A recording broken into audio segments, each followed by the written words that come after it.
All right, fantastic. I think we are live. Let's see. We are live. Good. All right. Well, to get us started before we do officially get started, we were just chatting a little bit about April Fools, given it is April 2nd, and both Ben and I have got young kids. Um, just to entertain everybody, this was my April Fool's yesterday. It was the arrival of Bluey in the background, just here, showing up for a couple of my conversations, thanks to my 7-year-old, who thought it was very funny. So that has been an amazing topic of conversation for us over the last couple of days. Amazing. Bluey's the best. I have April Fool's trauma because growing up, my mother loved a good trick to pull over on. I'm the youngest of three boys, and so she had a lot of opportunity. And the worst one, I was probably 10 or 11, and it was a weekend, and she said, "We have people coming over. You need to go cut the grass." I was, okay. And she said, "But the lawnmower is broken." And I'm like, oh gosh, okay. And she handed me a pair of scissors and she said, "You better get going. There, you've got a few hours." And so I went outside and started to cut the grass with scissors, like a very naive young man. And we had this like big bay window that was in our living room. And I turn around and I see my mom just dying laughing in the window. And yeah, not cool. It's pretty funny. It's funny now. Wasn't funny then. Yeah, April Fools. As I had to explain to my 7-year-old, I was like, April Fools sometimes is really funny, but not everybody takes jokes in the same way. As my 9-year-old got Correct. really upset with the 7-year-old. Good So, life lessons for sure. well, thank you guys for joining us. Excited to share a little bit about the work that Lantern we are doing with AT&T. But before we get started, we'll move on from April Fool's jokes. And just to quickly introduce myself, Dickon Wardfield, president of Lantern, been with the business for a long time now, responsible for building out all parts of the network, the clinical side, the commercial side. We are a specialty care platform focused on a network of excellence and also supporting individuals through cancer and infusions as well. Enough of me. Ben, we've known each other for a long time. It would be Yeah. amazing if you could introduce yourself, give a little bit of background, the journey you've been on in healthcare. Yeah, for sure. So first off, thanks to the Landry team for having me and for the opportunity to come tell a story together. I think it's really fun. We really value the partnership and what you're doing for our people and their families, and it's why it's a no-brainer to show up and spend some time today. We have known each other for over a decade, which is crazy. The And I really value that partnership and friendship also, because healthcare is a hell of a ride at times. And so I've basically been a total rewards person my entire career, which is 2 decades plus now. Some in been admin, some in consulting, and then for the last almost 16 years at AT&T. So I've done compensation couple jobs in compensation, global policy, international benefits. I've done U.S. retirement, U.S. health. I even did some HR technology and analytics for a while. And now, for the last almost 2 years, I've been back in benefits, leading the global benefits team. And it's awesome to be back at home in benefits, representing a really strong team and trying to figure out our healthcare journey and where we go for the next 10 years. And so, yeah, really happy to be here and appreciate everyone joining. And you have come back into benefits at a particularly interesting time, I could say, Yeah, without the I, pressure. yeah, there, some of these costs, GLP, I didn't know what that was in 2019 when I left. And then coming back in 2024, and now the headwinds are there. And so it's a different ballgame, but we're up for the challenge. And that's why it's exciting. Yeah, it is. It is definitely an exciting time. So, just to quickly give everybody context for the focus of today's conversation, we're going to talk a little bit about how the world has shifted over the last 10 years because it really has shifted. And as Ben and I were preparing for this, we talked quite a fair bit about the way the world was, what the focus was, what the approaches were, and how the world has really, really started to shift from looking very clearly at population health and how we can change everybody at large to, hey, yes, we want to do that, but we also need to narrow down to those few individuals that are really driving the spend. So the 2 to 5% that hit 50% of that spend. We'll talk about how AT&T is looking specifically at their specialty care strategy as a key way to address that opportunity.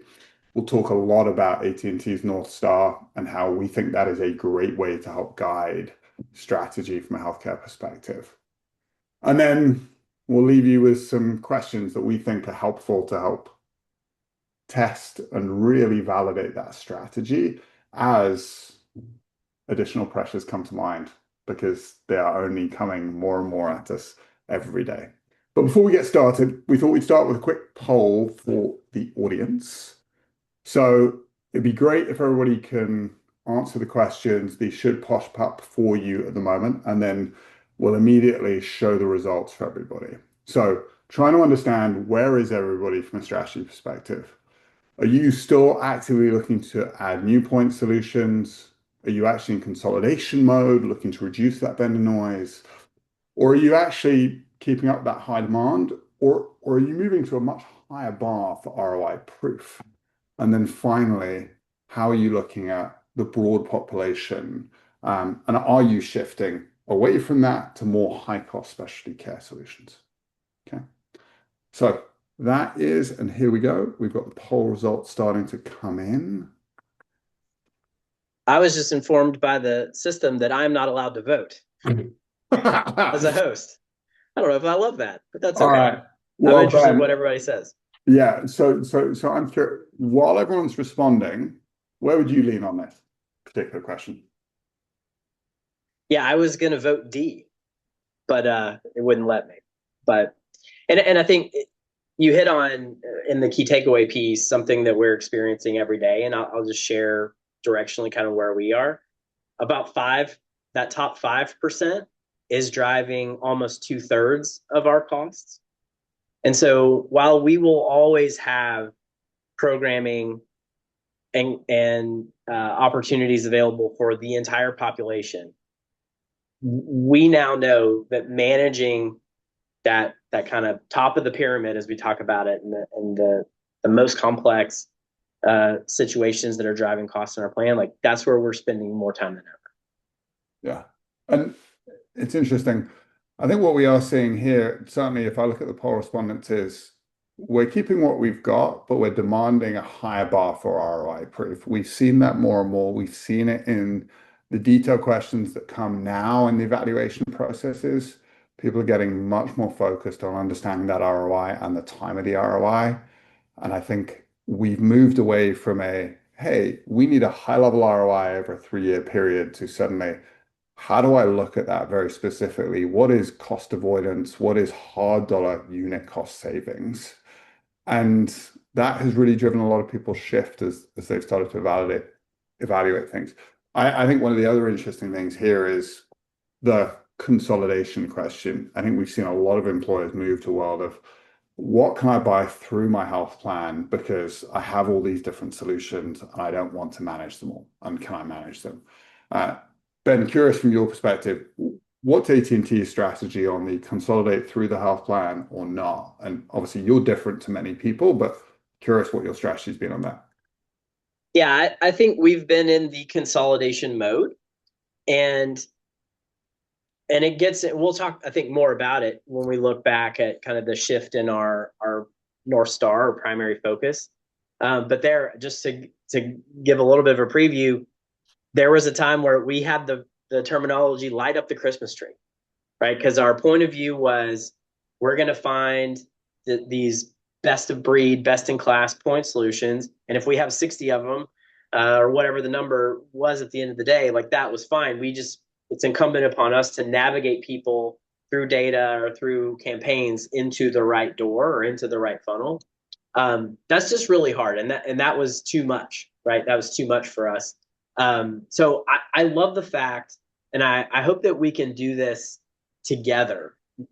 Is as large employers or as employer sponsors of plans is demand a high bar for ROI. I love that that was the so I think 35% of respondents said they're focused on number C. I love that, or letter C. I love that we're collectively doing that. We've done a similar thing at AT&T, and we're still demanding this rigor, right? Rigor and Yeah. hard dollar definitions of return for the millions of dollars that we're collectively putting into these solutions. And so I think in the past there have been time where the measures for value or the measures for return were pretty soft. And now is the season where those softer dollar returns, where VOI, or we sometimes call it vibes, are just not good enough. I love the vibes. Yeah, the vibes on return, um, and it's like it's not enough, especially with the season we're in and the headwinds of healthcare. Yeah. Look, and again, just to talk a little bit about the headwinds of healthcare that we're facing. I think everybody's aware of the fact that trend has risen dramatically. It's the highest it's been in 20 years. The average that the data tells us is 9%. I consistently hear many of our clients talk about being at 12 to 18%. It's really real. These are typically the sort of structural forces that we are seeing drive things that are much more structural in nature than just sort of cyclical and point in time. Curious from your perspective, if this is how you think about it, are there particular ones that are really evident in your population or you guys are particularly focused on? Yeah, and I think this is the Q1 has been the season where maybe you're at conferences or you're outside of your walls, maybe more so than at other times in the year. At least it's been that way for me. And I've run into companies that are talking about 12, 15, 18, as Dickens said, percent trend. So I think even your numbers may be a little conservative, Yeah. because I think we should be mentally prepared for double digit trend. And it seems like this is a little back of the envelope, but if you're in the 40-ish% that are covering GLPs for weight loss, you can add 5% to these trend numbers. So your 9 very quickly becomes 14. And if you are an aging workforce like AT&T, which is a key driver that's been called out, it's probably north of 14. So for some of your population. So I think we're seeing people want to stay in the workforce longer. I'm going to speak for AT&T. So on average, we're about 4 years older than the US average when it comes to aging workforce. And obviously, as we get older, the prevalence of comorbid conditions and just rising risk, health risk, and corresponding costs, like that's just a reality for us. I think there's also, it's the boring part of maybe of healthcare and something that I can't do a lot about, but the provider consolidation box really matters. So in certain markets where we have large numbers of people, employees, there's been consolidation of health systems. There's been M&A activity. I can't that hurts our buying power, hurts unit negotiation power of the carriers, hurts unit costs in the long run. I can't do anything about that. I can't go throw myself in front of M&A deal in the healthcare provider space. I just have to be on the receiving end of the outcomes of that, which are really difficult. And obviously we're trying to design around it. And then there's really amazing things happening in the practice of medicine, and it kind of hits the bottom two with GLPs and cancer drug innovation. Like as a person, and as an empathetic person, like I love the fact that cancer mortality peaked in the 90s, and now we have these amazing drugs that keep people alive longer, and help really complex cancers be beat. And I think we all have personal stories of in our families, our friends, in our employee base, where people have fought cancer and other conditions using these innovative drugs and had good outcomes. The challenge is they're really expensive. And maybe uh, Keytruda is one we talk about often. It's like an amazing drug, and but you may be on that very high cost drug for years when past intervention modalities were much shorter and much cheaper, but maybe with not all the same kind of positive outcomes in the long run. So I think I don't ever want anybody to think that I don't think the innovation happening in the healthcare space is amazing and remarkable, because it is, and it's like the power of science, and there will be more of it as more and more AI is used in how we treat and create drugs to help people, but they are correspondingly getting priced at a really high dollar amount that we have to make trade-offs and decisions about how we cover. Yeah, and Keytruda is one of my favorite examples because not only and part of my background, I was a strategy consultant once upon a time, establishing the go-to-market strategies and pricing for new immunotherapies coming to market. Boo! Yeah, It's your I was fault. responsible for the game of price to what the market will bear and ensure you get access with patient advocacy. So of course that's how the manufacturer is going to think about it. I think what is so fundamentally challenging for all of us to think about is that it's also endemic in the actual business model for oncology today. Which the most amazing data point here is the fact that US hospitals make more money annually on Keytruda than Merck, the manufacturer, because of how much they mark up the drug cost, right? Yeah. So these are some of the challenges that we have. And to your other point of provider consolidation, again, that's exactly what they're thinking about. It's like, hey, greater purchasing power, therefore greater ability to increase price. So that's the world that we unfortunately live in. Now, as a result, we've seen a whole bunch of different strategies over time. Like I first came to the US at a point in time where HCHPs were the number one thing, and we were launching those as a way to drive consumerism. And would love to hear, Ben, like where you guys were on this, how you guys thought about it, and then why have you shifted away? Yeah. Well, and a lot of this journey started even before I joined AT&T. So, under previous leadership, we were very early adopters in full replacement high deductible health plans. The first year that those were launched for our non-union population was in 2007, I believe, was the so like a big rollout in 2006 for 2007 full replacement. That was really early at the time, and I wouldn't join the company until about 3 years later.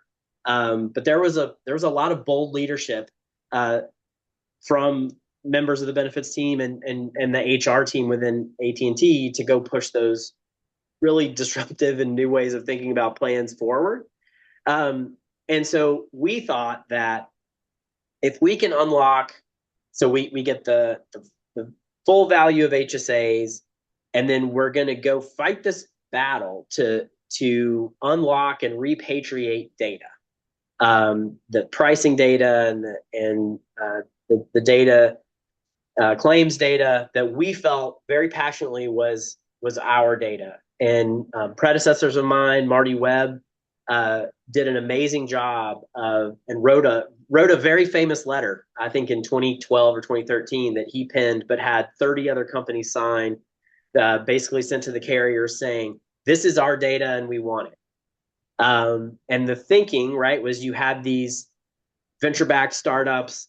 We don't have to name them all, right? But if you could give them the power of that data, then they could unlock this consumerism, navigating employees through decision making and buying decisions. And let me show you that an MRI at this facility is $800 more than an MRI at another facility a mile away, and really unlock this savings through this individualized navigation of people through optimal sites of care and cost, right? And we weren't really talking about quality at all. It was just like if we unlock this data and we bring elements of consumerism to healthcare that people are experiencing in every other part of their life, from buying a car to shopping online and things like that. This will be a net good outcome. And so maybe it's time for a brief commercial on why North Stars matter. It's especially when times are hard. This is your fundamental belief. This is like the core thing that you are going to tie your strategy and execution to. And that when things get confusing, when maybe stakeholders get loud, it's the thing you can always look back to say, this is where we're going. And so for a really long time, I mean, 10 plus years, this idea of consumerism was how we kind of set our sights. We'll pick the best in class point solution. It doesn't matter if it's a standalone thing. We'll integrate it into our ecosystem. We'll light up the Christmas tree. We'll use data and consumerism to navigate people to it. And so it's our job to make sure that employees and their families know where to go. I think one of the fundamental problems with that is we're used to aligned incentives around cost in everything else we buy. So if I pay $100,000 for a car versus I pay $20,000 for a car, there should be some high delta, right, and variance in the quality of what you get. But healthcare's got this crazy thing where cost does not equal quality. And so we continue to fight that battle even 10 13 years into this broader journey that we're on with employees, that just because it costs more doesn't mean it's better. And then the fatigue with the amount of options, and we've had amazing partners along the way, but sometimes the point solution, the name of it, doesn't really give a signal to what it actually is. And then you spend a lot of this goodwill and time with employees navigating them on what this service actually does. And so, we tried this for a really long time, and there were some wins, but there were some also kind of key learnings for things that didn't work. And I think it naturally drives the question of like, what comes next? And so, what drove you guys to shift the North Star? Um, the realization that we track trend very closely and spend a lot of time with our actuaries and an internal team and our finance team to understand market trends and then where we're coming in. And so there's a very long-standing, way before I got into this role, history of this team beating trend. And what we were seeing was that some of that delta in beating trend was starting to shrink over time. And we're playing all the hands that we had to play and realizing that a lot of we talk about the big rocks. We've moved a lot of the big rocks and we're on to more of like the secondary and tertiary strategies that are not going to have as much impact. And it caused kind of a back to the drawing board, right? And to say, how should we be organizing and using data to create experiences for our employees and their families? And it's what are the correlated things that matter, not only to great patient outcomes and high quality care, but also cost. And that's when we kept saying that, hey, even in the long run, maybe the unit cost of that super high quality transaction with this surgeon or with this cancer oncologist or whatever, maybe that individual unit dollar cost is higher, but in the long run, that is going to be to the benefit of the member, but also to the plan. Because in the surgery example, the highest quality surgeon that we can navigate someone to, there's less likelihood of an infection following a post-op care plan, ending up back into the ER for a follow-up or cleanup procedure. And every time you're kind of having to go back into the settings of care, now your costs are getting away from you. And so the data and also the kind of more macro trends we're starting to break towards quality. And again, I think there is this kind of silver thread through a lot of this is the availability and access to the right data sets continue to evolve over these periods of time. And so now, I mean, you'll talk about GAM, but now like our understanding and ability to access better data to see what real is true correlation is in outcomes, you kind of keep coming back to quality really matters. And so we were able to consolidate and kind of shed a lot of the history of the consumerism North Star in a more focused and quality centric ecosystem. Yeah, and the quality, the focus on quality matters enormously overall, but also very specifically when you think about certain areas. So the place that you guys have really doubled down is when we think about specialty care, 20% of total spend being surgery, roughly 10% being infusions, 20% being cancer. That's 2 to 5% of the population, and it's 50% of your cost, right? So we can move the needle on quality in those moments. And they also happen to be the most critical moments in people's lives, right? You're Yeah. being diagnosed with cancer, you like that becomes an emotional moment where your life changes forever, or the life of someone near you and therefore you, right? Or hey, you suddenly have a real back problem and you're worried about you'll never really move again the way you have previously. And those are the moments where people need that help and that guidance to high quality care more than ever, right? Yeah, and So, it's such a easy, relatively easy message to send is I'm going to find the best provider possible to help you. And that's not, we're not just saying that, like that is what our focus is, but the employee really feels it, right? It's like they're actually here to help me with this. Um and and I think there's, we don't measure this super closely because I would put it in, maybe one of the softer ROI kind of buckets. But what this type of engagement does for um, employee satisfaction, for employee retention, to like be there in the moments that matter for your people. Um, these are really special opportunities, and so yeah, there may be like hardcore. Yeah, I can look at the spreadsheet and see the outcome of the bundled the bundled payment for surgery, but also I know that like we've been there in the moment for the employee and their family, and that matters for their brand love for AT&T. When we're focused on brand love and creating great experiences for customers, but also for our employees. And when you show up, it builds on that. so Ben, you've already talked about it of quality being the North Star. You mentioned GAM. For context, GAM is a group called Global Appropriateness Measures. So surgical appropriateness being a key piece. What else would you say you were looking for as you were thinking about finding the solution to help you with surgery and cancer? Yeah, I mean the challenge that we have that can make it hard when we go partner is we're in all 50 states. Like we're all over the place. And the thing that we don't talk about super often is like AT&T is in 51 countries and we're in every state. And so providing a variety of services to either large companies, to the government through our contracts with FirstNet, or to our consumer customers across wireless phones and fiber and copper landlines. That is the 150th anniversary of that. So we're showing up in a lot of different ways. And so we need partners that are going to be able to scale and be in all those places with us. And that can be really tricky.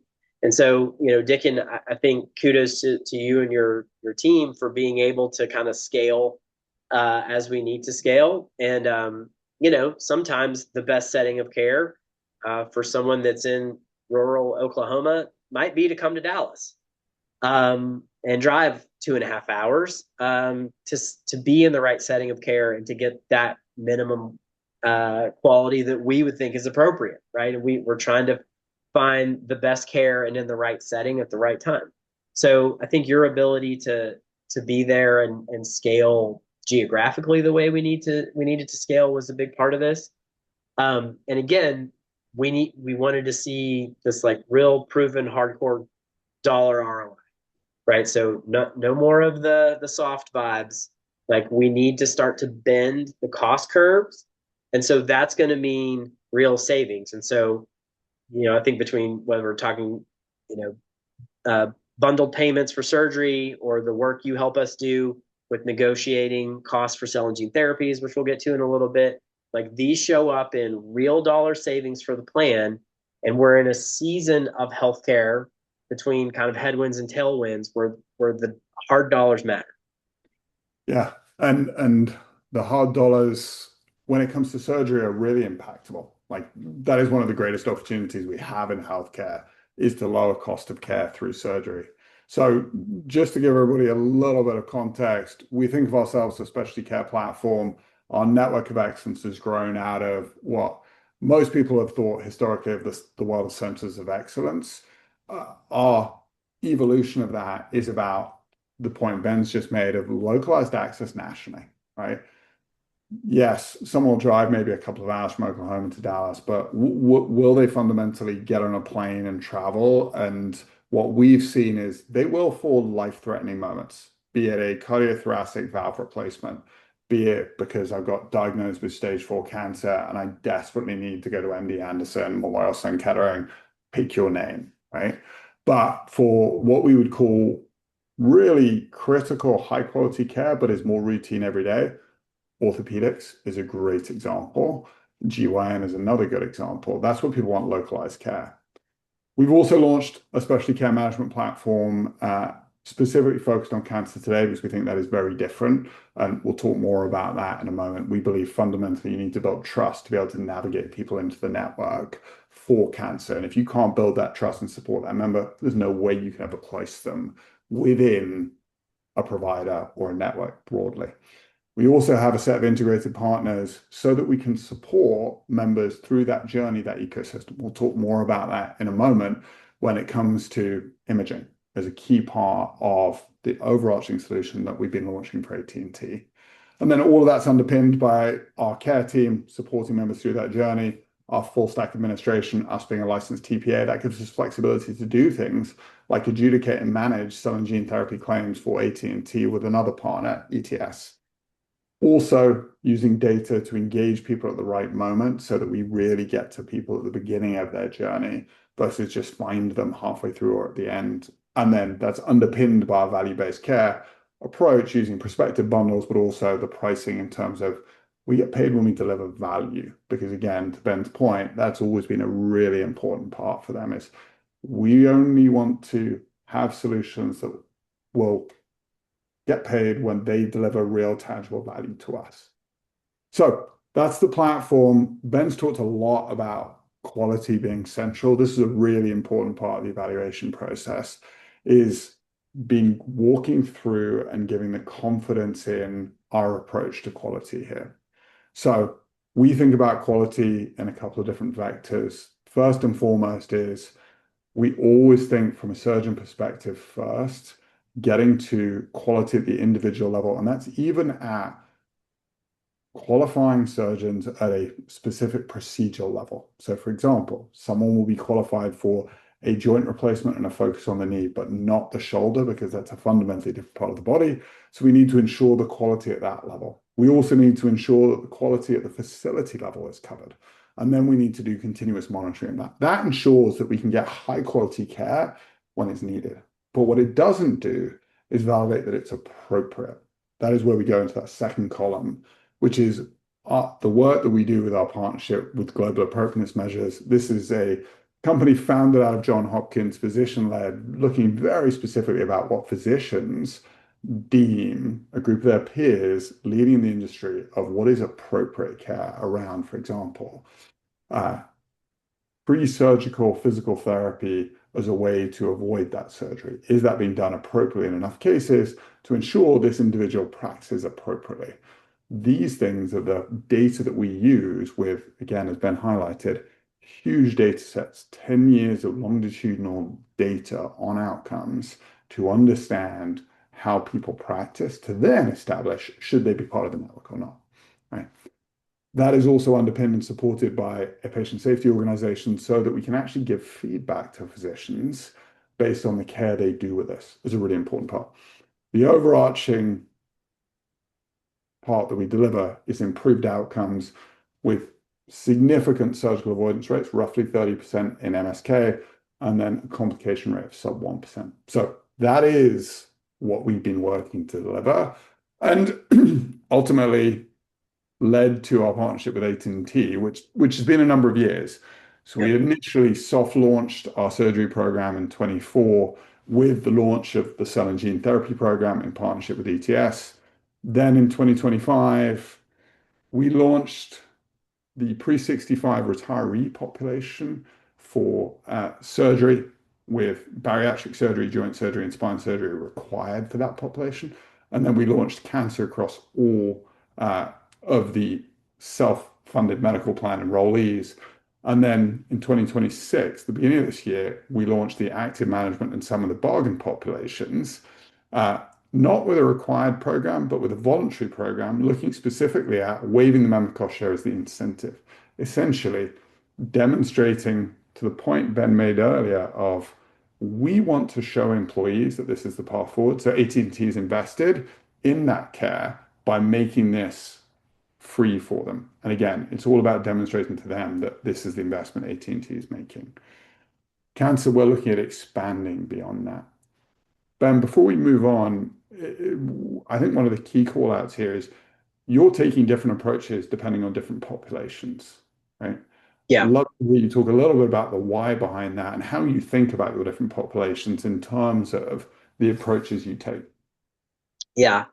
Uh, for sure. And then I do need to come back to my quality rant, which I didn't get to do on the last slide, but I'm glad we're here. So yeah, we have some very distinct populations within AT&T eligible populations that we have to care for. So we have a very large union workforce, and we obviously have to be very careful about how we make changes there. We go through a bargaining process. There's some things we can bargain maybe off cycle, but kind of foundational things may come up every 4 to 5 years. So we really have to have these kind of long term planning cycles to make impacts to change things materially for the union population. Our management employees, our non union active employees, have a little bit more flexibility there.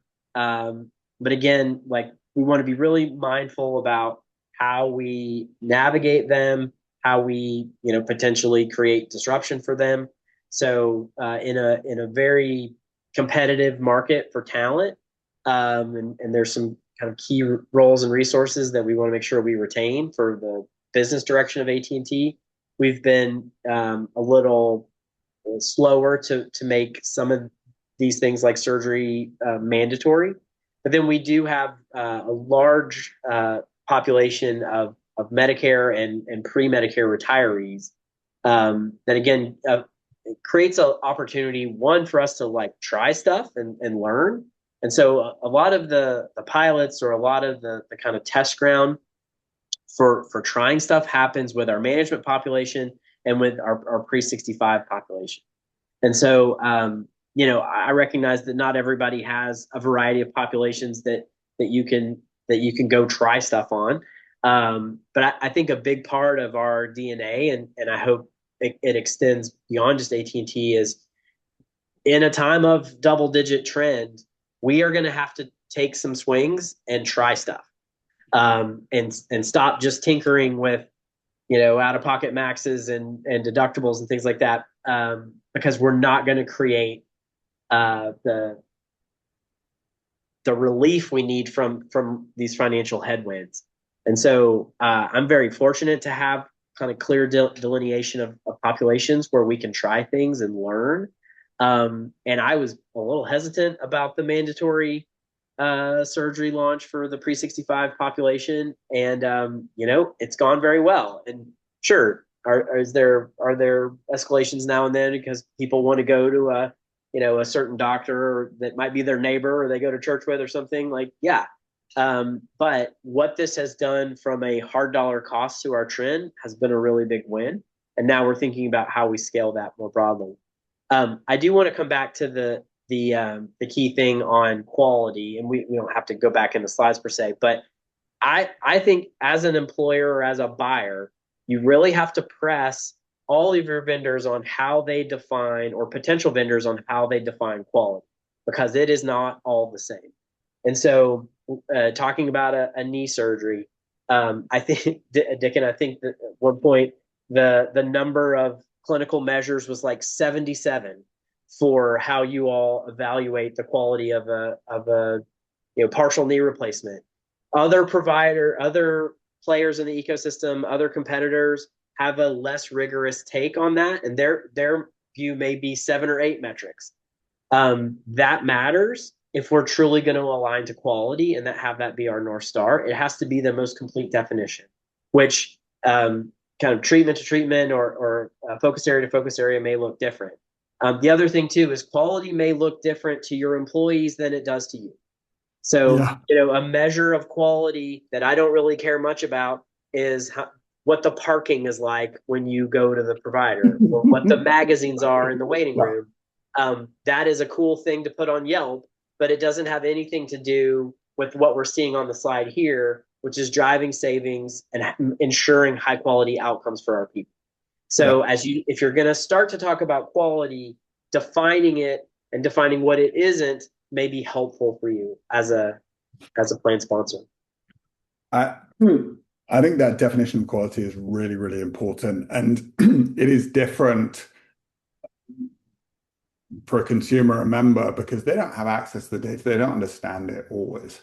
So, but if you educate them effectively, it is really powerful to help them understand how you can think about the quality of a physician beyond just simply the brand, because that is unfortunately one of the ways that people drive to quality today.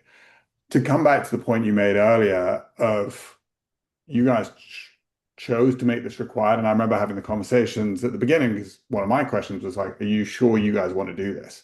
We had a number of conversations to say, hey, there will be friction and noise. It will generate real savings. I think what I'm most excited about as we look at these results is they delivered very material savings, like $60 ppm is really real in terms of impacting trend for you guys.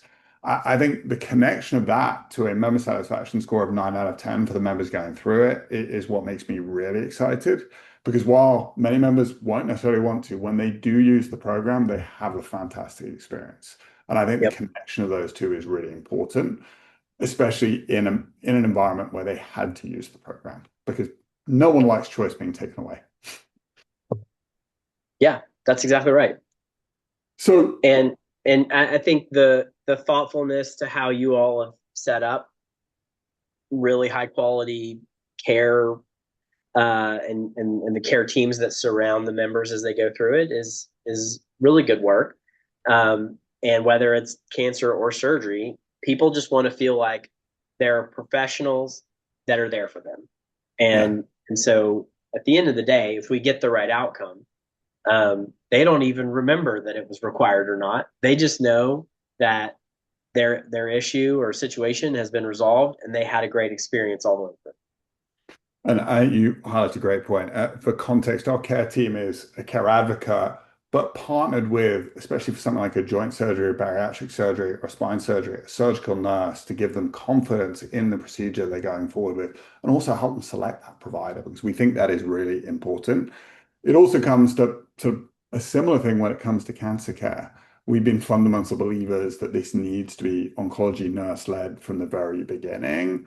But before I jump into sort of the work that we've done, how we've evolved the program, Ben, anything you want to add specifically around how you guys have thought about cancer as something that you needed to crack for the population?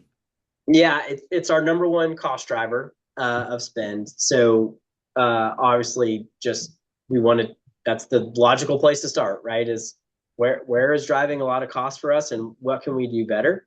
And so that was the genesis of it. But then also, again, like showing up in these moments that matter for your employees and I love the one-on-one nurse concierge model that we have, because there's so much swirling when you get that diagnosis between how am I going to manage work, how am I going to manage my care plan, what am I going to do with other situations, where do I go, and to have one place where it's all coordinated. And what I've told partners is every time we hear the word cancer, you should immediately think Lantern and give them the number or tell them to go to the app. Doesn't matter what's going on. Cancer equals Lantern. right? And that's just where we're going to go and navigate people. And so how you've created not only the the networks and the access to the best quality, sure, matters, but then how we give great experiences to people going through life changing diagnoses is what it's all about to balance that out. Yeah, and so you've already highlighted this. The cornerstone of our program has been oncology nurse-led navigation to guide people through that journey. And I think AT&T has been one of the very first employers to launch a cell and gene therapy program very specifically because you guys have led the market in saying, hey, we believe we need to cover these and support them, but we need to do it in a special way. In 2025, we expanded to cover all different cancer types, all members, also in partnership with Access Hope. So you can get that NCI level subspecialist oversight for the member when they ask for it, but also to support the treating oncologist in the background because we know that too often members are hesitant to move forward. So this gives us the way to support that treating oncologist through the journey. So that's been the evolution. I think excited to be able to share that the average engagement for members has been 6 months on average, $10,000 saved per active cancer case. So some significant savings here, less so than on the surgery side, because again, there's such strong ability to drive unit cost differential. And to talk very briefly about the experience of a member, let's call this individual Brian, not his real name. Head and neck cancer, was recommended to go and get seen by a friend because he had a lump in his neck. And this is a great example of someone who had concurrent chemo and radiation therapy, not a fun regimen to go through.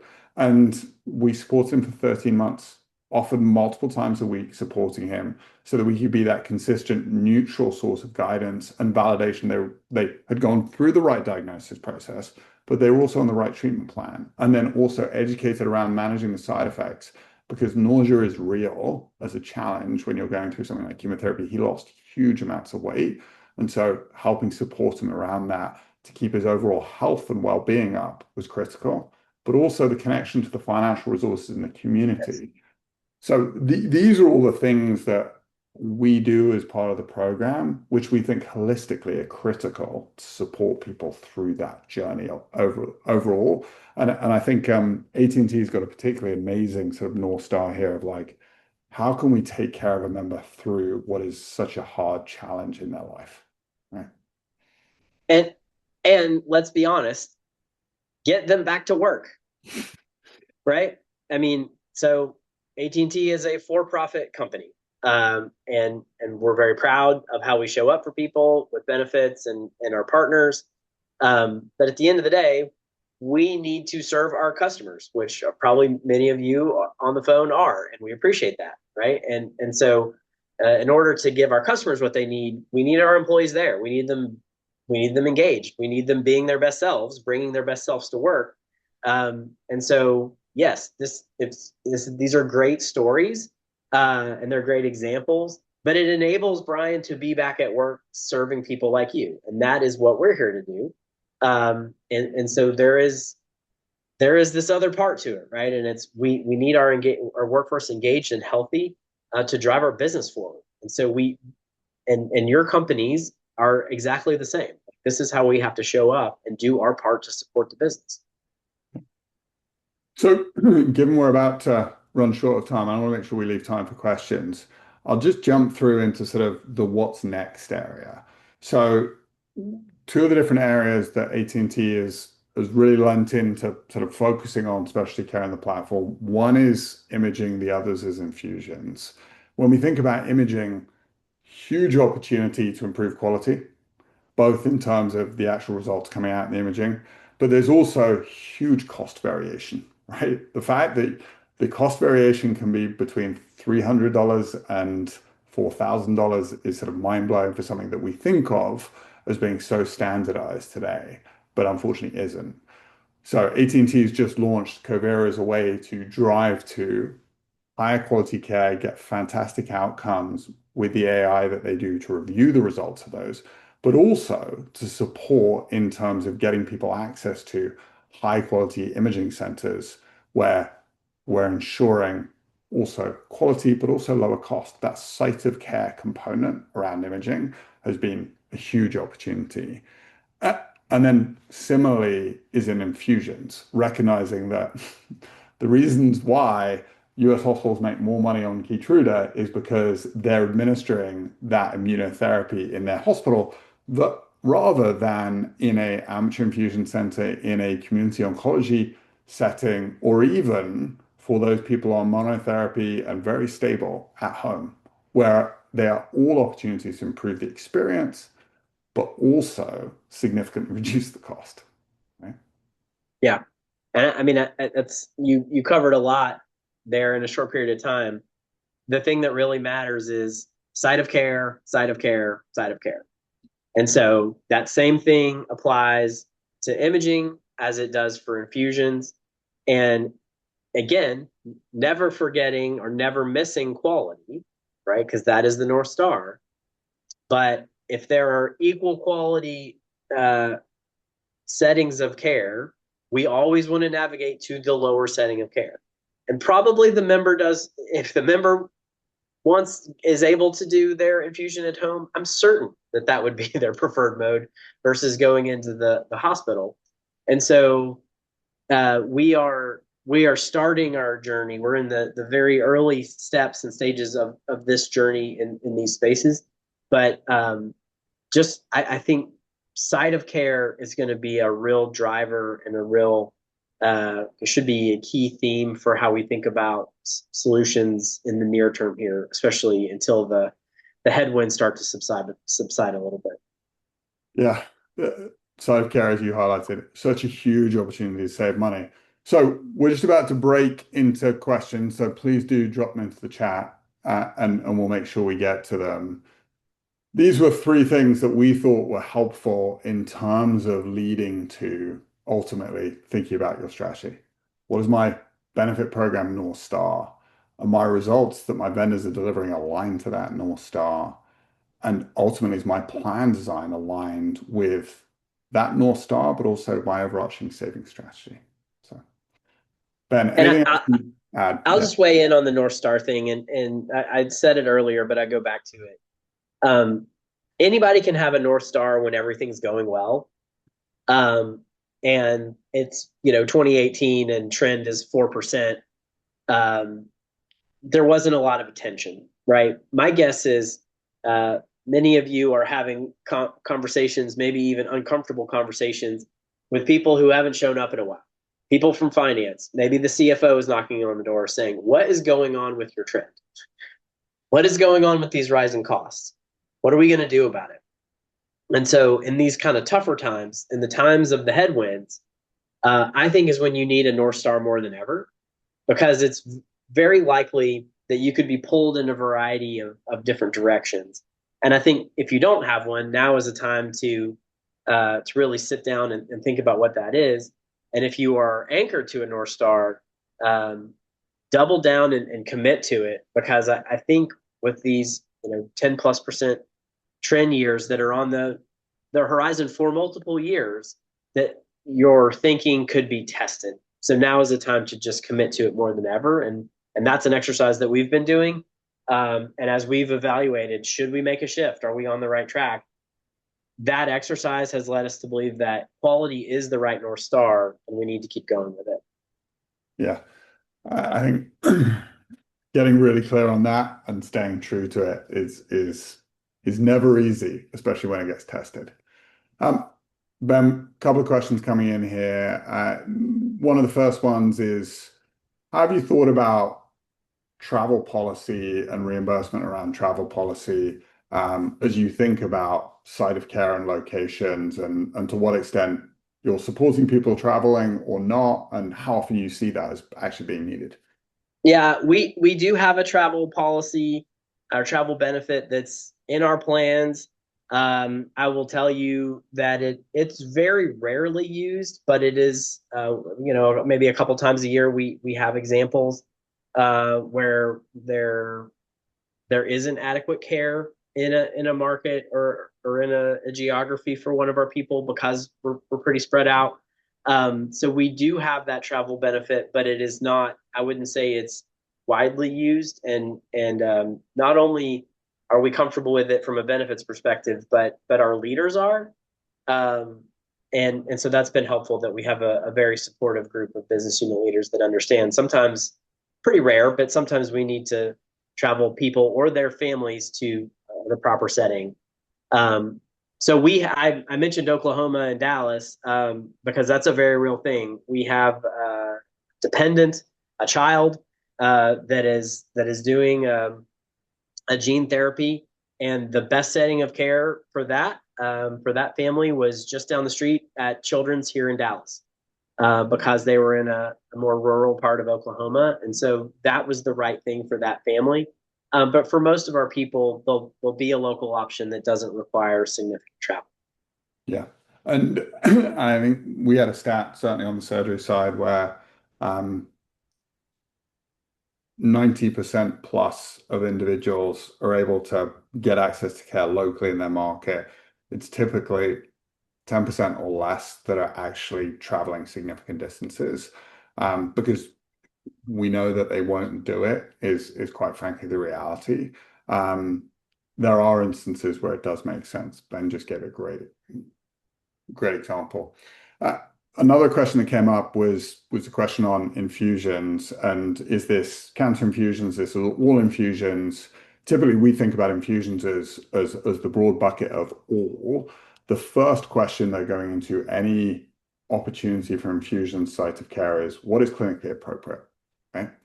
Autoimmune infusions, much easier, typically much more appropriate. The individual's stable, they're on maintenance therapy for a long time. When it comes to cancer, chemotherapy combined with immunotherapy can create quite a toxic relationship. That may Mm. not be appropriate for the individual. If you're on monotherapy, so just one treatment, and it is an immunotherapy that you've been stable on for a number of months, that could be a great candidate to shift from a site of care perspective. So it always starts with the clinical appropriateness and then the support of the prescribing provider to make that shift, recognizing for the member, you're significantly increasing the convenience of the member. I think we've got time for one more question.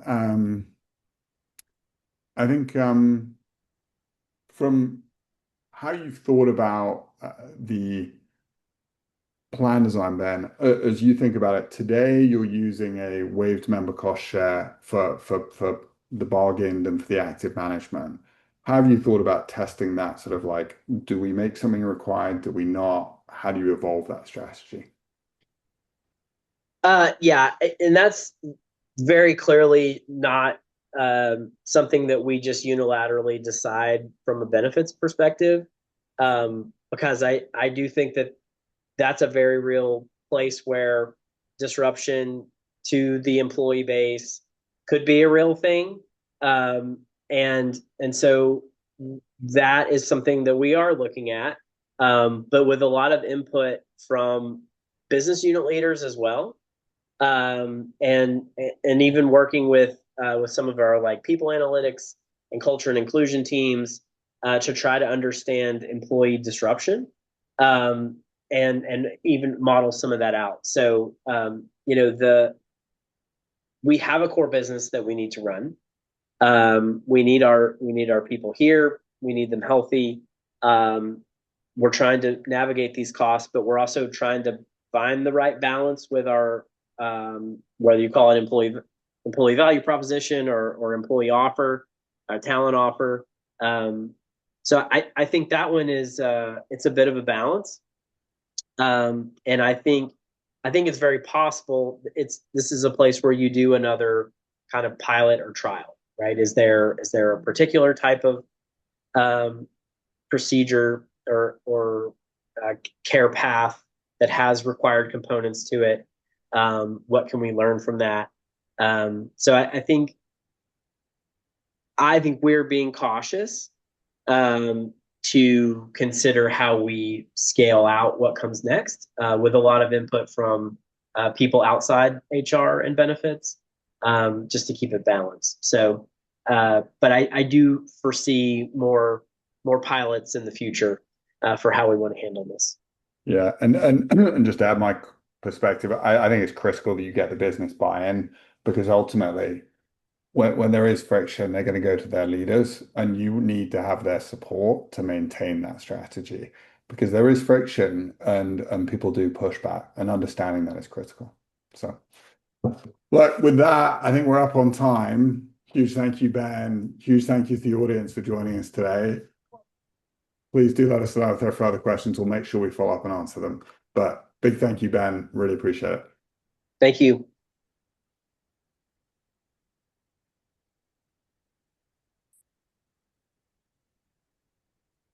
We stop.